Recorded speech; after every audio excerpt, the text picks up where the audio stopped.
your mind is super dominating the foreground, then just redirect attention to breathing down in your belly if you can. That will help your mind let go and calm down. You might have to be disciplined with that. The mind is a relentless magnet.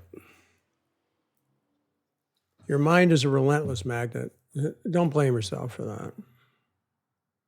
Our thinking mind is very much a part of survival and being comfortable and getting our needs met. So it's not like you don't need that. It's okay to need it and want it and have it. That's not a problem. Ego is not really the problem.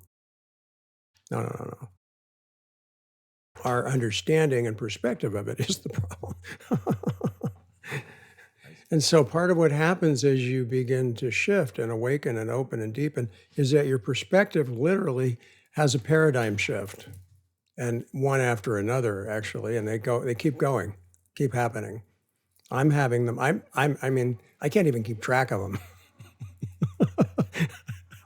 I thought I really should start journaling. I thought I don't have time to write all that down.